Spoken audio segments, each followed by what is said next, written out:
Series RL circuit, यहाँ पे हमने क्या किया है, एक आर और एल को हमने सीरीज़ में कनेक्ट किया है। इसके अक्रॉस हमने voltage source, AC voltage source apply किया है। इससे सपोज करंट आई फ्लो हो रहा है, I small I is nothing but the instantaneous current.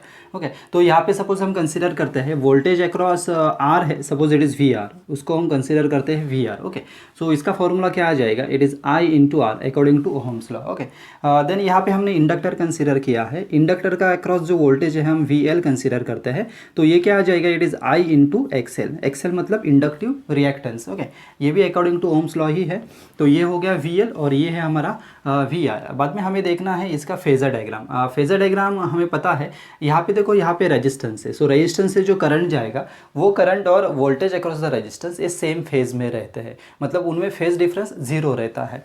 तो सपोज हम पहले ड्रॉ कर लेते हैं करंट के लिए फेज़र। ओके, ये सपोज हमने करंट का फेज़र कंसीडर कर लिया एंड इसको हम कंसीडर करेंगे रेफरेंस फेज़र। तो यहाँ पे सपोज हमें वोल्टेज ड्रॉ करना होगा, तो ये भी आ जाएगा voltage phasor. So it is V R ही आ जाएगा, क्योंकि वी आर जो वोल्टेज अक्रॉस रेजिस्टेंस है and current through the resistance है वो सेम फेज़ में रहते हैं। तो यहाँ पे वी आर उसी फेज़ पे आ जाएगा क्योंकि फेज़ डिफरेंस है ज़ीरो।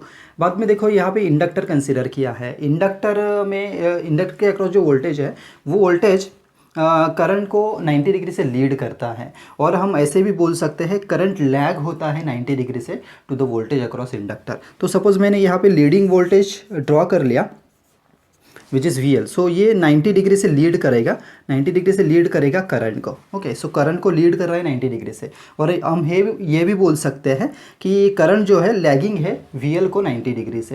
यहाँ पे ये हो गया उसका फेजर डायग्राम। सपोज यहाँ पे हम इसका ये जो वी एल है और यहाँ पे जो वी आर है, इसका हम सपोज रिजल्टेंट ड्रॉ कर लेते हैं। तो यहाँ पे हमें ये रिजल्टेंट मिलेगा। सपोज इस रिजल्टेंट को हम बोलते हैं वी। ओके, तो यहाँ पे मैं ये ड्रॉ कर लेता हूँ। तो इस ट्रायंगल को, ये भी देखो ये वी एल है तो यहाँ पे ये वी एल आ जाएगा। Okay, so V R V L and V, इस ट्रायंगल को हम वोल्टेज ट्रायंगल भी बोल सकते हैं। सो ये होगा हमारा वोल्टेज ट्रायंगल। तो यहाँ पे देखो ये जो फेजर की डायरेक्शन है, वी एल की डायरेक्शन है, ये ऊपर है और ये राइट हैंड साइड पे है, मतलब ये दोनों सेम डायरेक्शन में है। और जो वी हमारा है अपोजिट डायरेक्शन में है। तो यहाँ पे हम triangle of vector addition use कर सकते हैं। तो हमारा फाइनल फेजर डायग्राम हमें कैसा मिला। सो वोल्टेज ट्रायंगल इसको हम बोल सकते हैं। यहाँ पे है हमारा वी एल, यहाँ पे है इस डायरेक्शन में वी आर, और यहाँ पे इस डायरेक्शन में है इट इज़ वी।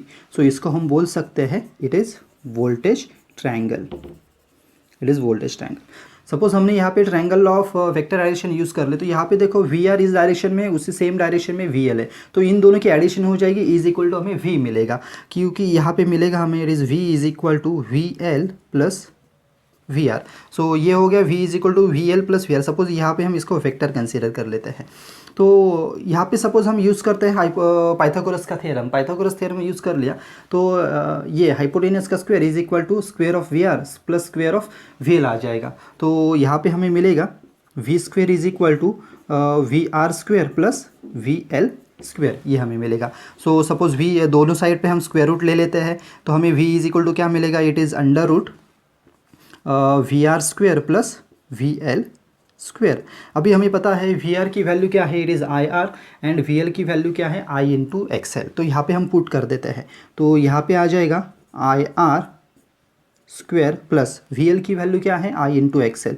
तो यहाँ पे आ जाएगा I into X L square. Okay, तो सपोज यहाँ पे आई स्क्वायर, देखो आई स्क्वायर दोनों जगह पे कॉमन रहेगा। सपोज उसको बाहर लिया तो सिर्फ बाकी रहेगा वो आई, तो स्क्वायर रूट के बाहर लिया तो ये आई रहेगा। सो अंडर रूट में क्या होगा, it is R square plus X L square. तो ये हो गया हमारा v। ओके, सो हमें v का इक्वेशन पता है according to Ohm's law. v is equal to क्या रहता है, आई आर रहता है। यहाँ पे हमने एसी सर्किट कंसीडर किया है और आर एंड एल दोनों हैं, तो यहाँ पे आर को हम रिप्लेस कर देंगे z से, दैट मीन्स इम्पीडेंस से। तो यहाँ पे सपोज इसके साथ हमने कंपेयर किया v के साथ, इस इक्वेशन के साथ हमने कंपेयर किया, तो z इज इक्वल टू हमें क्या मिलेगा। So suppose mod of z is equal to हमें मिलेगा, क्योंकि ये आई है और ये हो गया z, तो z इज इक्वल टू मिलेगा it is R square plus X L square. So ये हो गया z। ओके, सो ये बेसिकली है वोल्टेज ट्रायंगल। और यहाँ पे है ये रहेगा phi, phi is the phase difference. So ये यहाँ पे है फाई। ओके, बाद में हमें देखना है impedance and the impedance triangle. यहाँ पे तो हमने इम्पीडेंस निकाल लिया, तो यहाँ पे इम्पीडेंस डायरेक्टली हम लिख सकते हैं mod of Z is equal to हमें मिला √r² प्लस XL², ये मिला। Okay, so impedance triangle suppose हमें निकालना है, तो सपोज यहाँ पे देखो, यहाँ पे हमें पता है V इज इक्वल टू क्या होगा, it is I into Z होगा, और VR इज इक्वल टू क्या होगा, I इंटू R होगा, and VL is equal to I into XL होगा। तो ये तीनों टर्म को सपोज हमने I से डिवाइड किया, तो यहाँ पे सिर्फ Z बाकी रहेगा। तो यहाँ पे सपोज हम ड्रॉ कर लेते हैं, ये इम्पीडेंस ट्रायंगल हम ड्रॉ कर लेते हैं, सिर्फ इम्पीडेंस बाकी रहेगा। तो यहाँ पे रहेगा Z, ओके, I से डिवाइड किया, यहाँ पे I से डिवाइड किया तो यहाँ पे बाकी रहेगा R, और यहाँ पे डिवाइड किया तो यहाँ पे बाकी रहेगा XL। ओके, सो इसको हम बोलेंगे it is a impedance triangle. ये है impedance triangle, impedance triangle. Okay, so यहाँ पे देखो, ये है यहाँ पे फेज फाई। सपोज हमें यहाँ पे R निकालना है, तो हम कैसे निकालेंगे? R ये है फाई की एडजेसेंट साइड है, और एडजेसेंट साइड कॉस में आती है। तो cos phi is equal to हमें क्या मिलेगा, cos phi is equal to adjacent upon hypotenuse. So यहाँ पे आ जाएगा R divided by Z। Okay, और यस, उसको हम मॉड Z भी बोल सकते हैं, mod Z, R divided by mod Z। तो यहाँ पे हमें R इज इक्वल टू क्या मिलेगा, R इज इक्वल टू हमें मिलेगा mod Z into cos phi, और Z कॉस फाई भी बोल सकते हैं हम। So R is equal to Z cos phi हमें मिला। सपोज अभी हम साइन फाई निकालते हैं, so sine phi is equal to क्या हो जाएगा, अपोजिट अपॉन हाइपोटेनियस। सो यहाँ पे आ जाएगा XL अपॉन Z। तो यहाँ पे हमें मिलेगा XL इज इक्वल टू, ये XL यहाँ पे रहेगा, Z यहाँ पे मल्टीप्लाई होगा, तो mod of Z into sine phi, ये हमें मिला यहाँ पे XL। ओके, सो R मिला हमें, XL मिला। इसको सपोज हमें रेक्टेंगुलर फॉर्म में रिप्रेजेंट करना होगा, तो Z को रेक्टेंगुलर फॉर्म में हम कैसे रिप्रेजेंट करते हैं, Z इज इक्वल टू होता है it is R plus J into XL, ये है रेक्टेंगुलर फॉर्म। यहाँ पे हमने फॉर्मूला देखा था, देखो mod of Z is equal to √R² plus XL²। तो बेसिकली ये फार्मूला कहाँ से आया, हमें पता है, सपोज हमने कंसिडर किया x of t is equal to x plus JY। Okay, ये सपोज इक्वेशन है, तो यहाँ पे इसका सपोज हमें मैग्नीट्यूड निकालना है। मैग्नीट्यूड कैसे आ जाएगा, it is √x² plus y², इस तरह इसका मैग्नीट्यूड आता है। तो यहाँ पे ये मैग्नीट्यूड है, तो इसके अकॉर्डिंग सपोज हमने उसका रेक्टेंगुलर फॉर्म लिखना होगा हमें, तो हम लिखेंगे R प्लस JXL। जैसे यहाँ पे R² प्लस y² है, वैसे यहाँ पे R² प्लस XL² है, तो यहाँ पे आ जाएगा R प्लस JXL। तो ये है rectangular form for the series RL circuit. बाद में देखो, यहाँ पे सपोज हमने ये वैल्यूज पुट कर दी, R और XL की वैल्यू हमने पुट कर दी, तो हमें Z क्या मिलेगा, Z इज इक्वल टू हमें मिलेगा it is mod of Z into cos phi plus JXL, so mod of Z into sine phi, ये हो गया हमारा Z। ये तो हो गया रेक्टेंगुलर फॉर्म। सपोज हमें पोलर फॉर्म लिखना होगा, तो पोलर फॉर्म कैसे हो जाएगा, उसका पोलर फॉर्म है, polar form mod of Z angle phi, mod of Z angle phi. यहाँ पे तो हमने मॉड ऑफ Z निकाला है, तो मॉड ऑफ Z हम डायरेक्टली यहाँ पे पुट कर देंगे, लेकिन हमें फाई निकालना होगा। तो फाई कैसे निकालेंगे, देखो यहाँ पे अपोजिट साइड है, ये एडजेसेंट साइड है। अपोजिट और एडजेसेंट साइड सपोज हमने कंसीडर कर ली, तो हमें वो टैन या कॉट में कंसीडर करना पड़ेगा। तो यहाँ पे सपोज हम टैन कंसीडर करते हैं, so tan phi is equal to हमें मिलेगा अपोजिट अपॉन एडजेसेंट। सो यहाँ पे आ जाएगा XL upon R। So phi is equal to हमें क्या मिलेगा, so therefore phi is equal to tan inverse of XL upon R हमें मिलेगा। तो यहाँ पे हमें फाई मिल गया, ये फाई है, यहाँ पे ये Z है, इन दोनों की वैल्यू हमने यहाँ पे पुट कर दी, तो हमारा पोलर फॉर्म हमें मिल जाएगा। तो यहाँ पे देखो मॉड ऑफ Z क्या है, √R² plus XL², and phi क्या है, it is tan inverse of XL upon R। Okay, तो ये हो गया इसका पोलर फॉर्म, ये है पोलर फॉर्म। सपोज हमें यहाँ पे वोल्टेज के लिए अप्लाई करना है, सपोज ये देखो, ये वोल्टेज ट्रायंगल है, यहाँ पे सपोज हमें अप्लाई करना है, तो कैसे आ जाएगा ये, सपोज फाई निकालना है वोल्टेज ट्रायंगल यूज़ करके, तो tan phi is equal to क्या आ जाएगा, tan phi is equal to आ जाएगा अपोजिट अपॉन एडजेसेंट। सो यहाँ पे आ जाएगा VL अपॉन VR, ये भी हम कर सकते हैं। सपोज हमने साइन फाई निकाला, सो साइन फाई क्या आ जाएगा, यहाँ पे sine phi will be opposite upon hypotenuse. So यहाँ पे आ जाएगा VL अपॉन वी आ जाएगा। इससे सपोज हमें फाई निकालना है तो sine inverse of V L upon V हो जाएगा। यहाँ पे phi is equal to tan inverse of V L upon V R हो जाएगा। कॉस फाई निकाला तो cos phi is equal to क्या मिलेगा हमें, edit adjacent upon the hypotenuse, so यहाँ पे आ जाएगा वी आर अपॉन वी। ऐसा ही सेम यहाँ पे भी हम कर सकते हैं। यहाँ पे साइन फाई निकालना होगा तो opposite upon adjacent, that means XL upon हमें मॉड ऑफ जेड मिलेगा। ओके, लाइकवाइज हमें कॉस फाई भी निकाल सकते हैं। तो ये बेसिकली हो गया impedance and the impedance triangle. Expression for current क्या है, suppose I of T is equal to हमें फाइंड आउट करना है तो हम फाइंड आउट करेंगे V of T upon Z. तो वी ऑफ टी का इक्वेशन क्या आएगा, यहाँ पे देखो ये दोनों हम लिख लेते हैं पोलर फॉर्म में। तो यहाँ पे देखो ये V M sine omega T है और इसे हमें पोलर फॉर्म में रिप्रेजेंट करना है। तो यहाँ पे आ जाएगा आर एंगल फाई। ओके, तो आर क्या है, मैग्नीट्यूड है। तो यहाँ पे देखो यहाँ पे आर का यहाँ पे मैग्नीट्यूड क्या है, वी एम है। तो आर को हम रिप्लेस करेंगे वी एम से। एंगल फाई, फाई मतलब फेज डिफरेंस, सो यहाँ पे फेज 0 डिग्री है तो यहाँ पे आ जाएगा 0 डिग्री। तो वी ऑफ टी को हम लिख सकते हैं it is V M angle 0 degree. बाद में हमें z रिप्रेजेंट करना है तो z का इक्वेशन क्या आ जाएगा, देखो z के लिए उसका पोलर फॉर्म में फाइंड आउट किया था। z का पोलर फॉर्म क्या है, it is z angle phi है। Okay, mod of z angle phi है। तो ये होगा इसका पोलर फॉर्म। यहाँ पे देखो यहाँ पे तो डिवीज़न है, वी एम अपॉन जेड क्या रहता है, ये आई एम हो जाएगा because V upon impedance that means resistance according to Ohm's law ये क्या है, करंट है। तो इसको हम लिख लेंगे it is I M. Okay, so V M upon Z क्या हो गया, आई एम हो गया।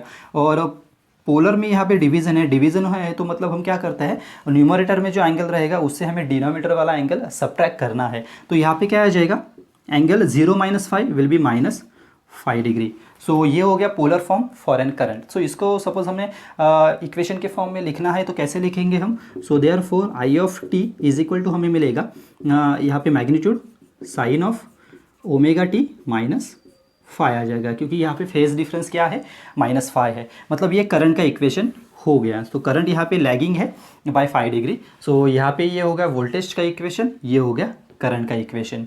बाद में हमें देखना है power in a series L circuit.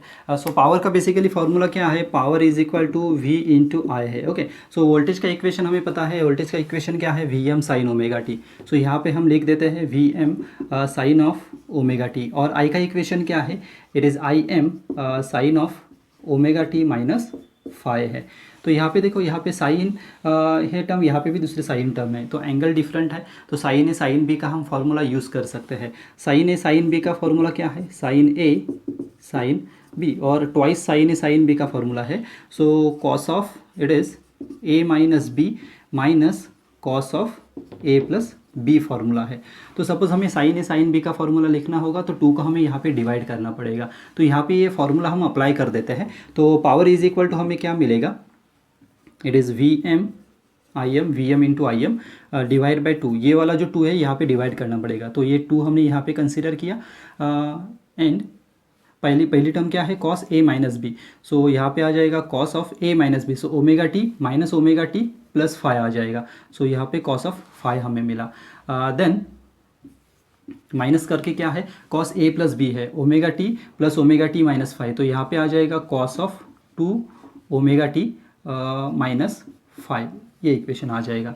यहाँ पे देखो यहाँ पे सपोज हम अंदर मल्टीप्लाई कर देते हैं, ब्रैकेट के अंदर मल्टीप्लाई कर देते हैं V M I M by 2 से। तो यहाँ पे हमें क्या मिलेगा, it is V M I M by 2 cos of 5 minus V M I M by 2 cos of 2 omega T minus 5, ये हमें मिलेगा।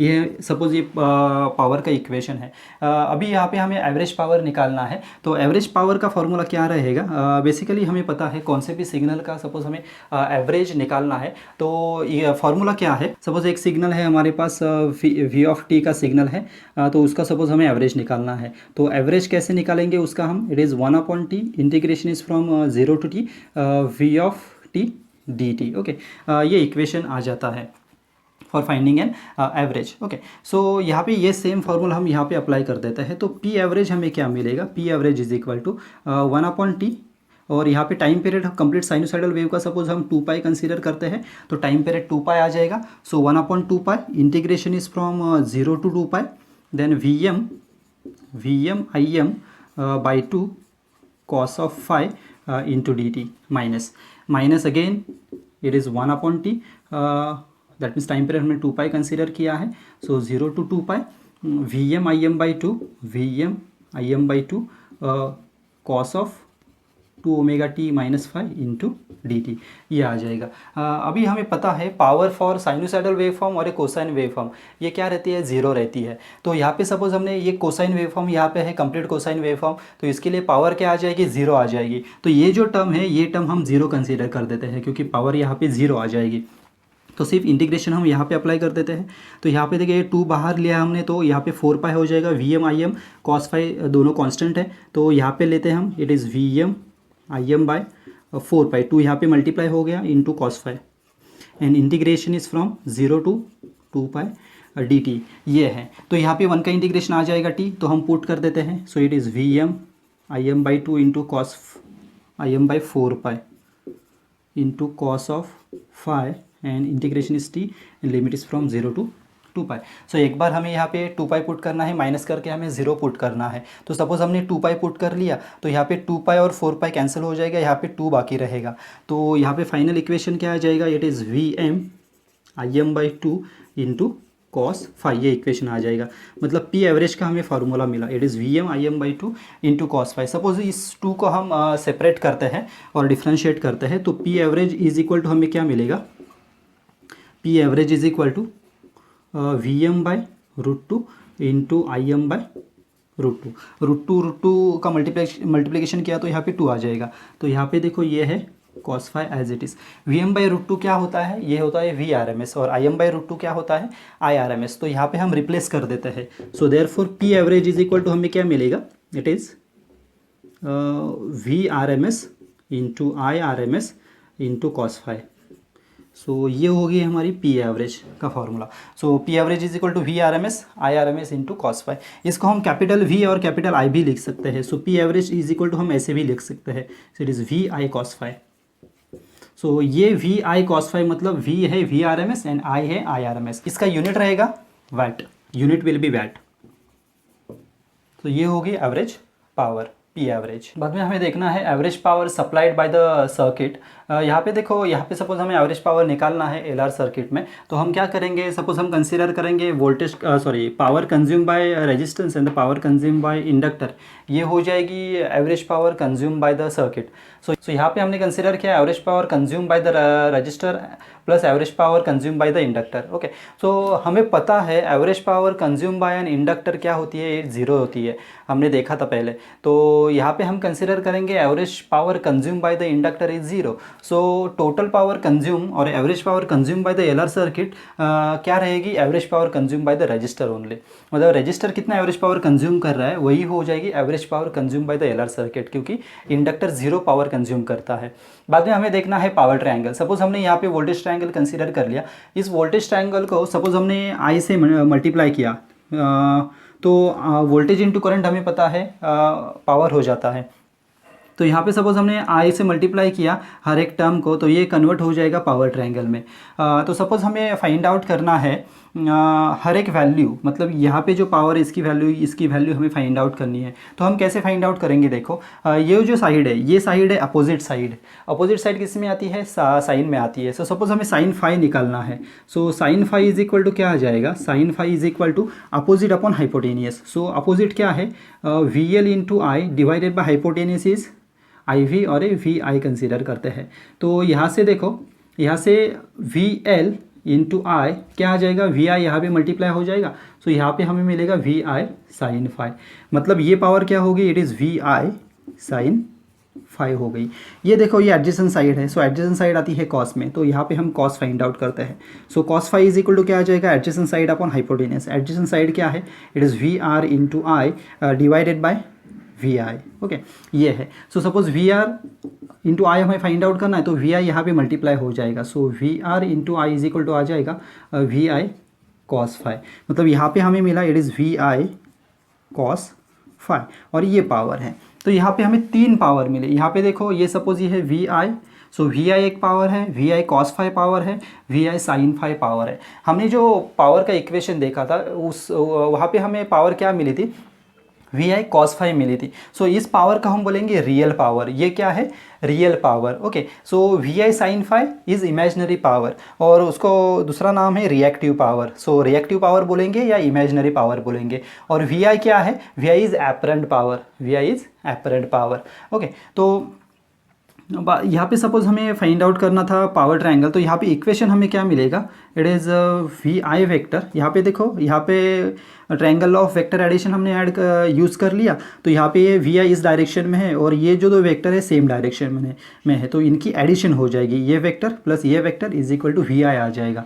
सो V I vector is equal to हमें क्या मिलेगा? It is V R into I vector plus V L into I vector, ये हमें मिलेगा। Suppose हमने वैल्यूज पुट कर दी, तो यहाँ पे वी आर आई वेक्टर क्या है? It is V I cos phi, yes V I cos phi vector plus V L I क्या है? V I sine phi. So यहाँ पे आ जाएगा V I sine phi vector, और यहाँ पे है वी आई वेक्टर। सो ये हो गया पावर ट्रायंगल। बाद में हमें देखना है एपरेंट पावर। एपरेंट पावर क्या है?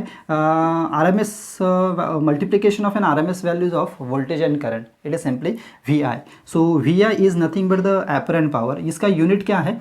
It is volt ampere. इसका यूनिट है वोल्ट एम्पियर। ओके, सो इसका यूनिट ये भी हो सकता है, किलो वोल्ट एम्पियर भी हो सकता है, मेगा वोल्ट एम्पियर भी हो सकता है। सो इसका यूनिट अभी यहाँ पे हमने कंसीडर कर लिया volt ampere, basic unit. Then real power क्या है? Real power is V I cos phi. So V I cos phi को हम कंसीडर करेंगे real power. So V I into cos phi. So इसका यूनिट है watt. So watt ये basic unit है, उसका किलो वैट हो सकता है, मेगा वैट हो सकता है, ठीक है। तो ये होगी रियल पावर और एक ट्रू पावर, और उसको वो हम बोलेंगे एक्टिव पावर। वो इंडिकेट करते हैं हम P से, और एपरेंट पावर हम इंडिकेट करते हैं S से। सो रिएक्टिव पावर क्या है? Reactive power is V I into sine phi, V I sine phi. So इसका यूनिट क्या है? It is volt ampere into R. मतलब यहाँ पे हम R से उसको डिनोट करते हैं बिकॉज वो रिएक्टिव पावर है। So volt ampere, R is nothing but reactive, volt ampere reactive, ये इसका यूनिट है। किलो वोल्ट एम्पियर रिएक्टिव भी रहेगा, डिपेंड रहता है वो वैल्यू कौन सी गिवन है इसके ऊपर।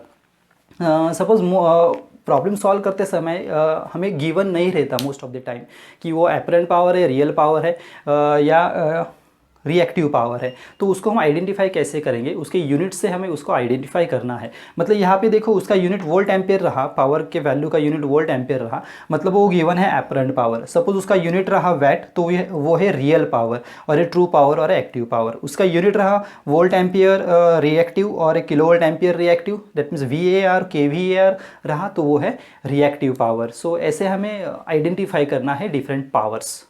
बाद में हम देखेंगे पावर फैक्टर। पावर फैक्टर क्या है? इसकी डेफिनेशन क्या है? The ratio of true power to the apparent power is nothing but the power factor. So power factor हम यहाँ पे लिख लेते हैं। ट्रू पावर क्या है? True power is V I cos phi, हमने अभी देखा। True power is V I cos phi. Apparent power क्या है? Apparent power is V I. Okay, यहाँ पे देखो एपरेंट पावर वी आई है, और ट्रू पावर और real power it is V I cos phi है। सो यहाँ पे वी आई कैंसिल हो जाएगा, यहाँ पे आ जाएगा हमारा कॉस फाई। ओके, सो ये हो गई पावर फैक्टर। बाद में सपोज एक और फार्मूला हमें पता है, हमने देखा था R इज़ इक्वल टू क्या है? R is equal to mod of Z into cos phi. ये आया था हमारा, जो हमने इम्पीडेंस ट्रायंगल कंसीडर किया था वहाँ पे। तो यहाँ पे cos phi is equal to हमें क्या मिलेगा? Cos phi is equal to R upon mod of Z। So ये एक फार्मूला हो गया फॉर एन पावर फैक्टर, और ये दूसरा फार्मूला है for an power factor. Okay, और पावर फैक्टर की जो वैल्यू रहती है वो ऑलवेज प्रेजेंट रहती है +1 और -1 में। So -1 less than equal to power factor is less than equal to +1। So ये बेसिकली हो गया द सीरीज RL सर्किट।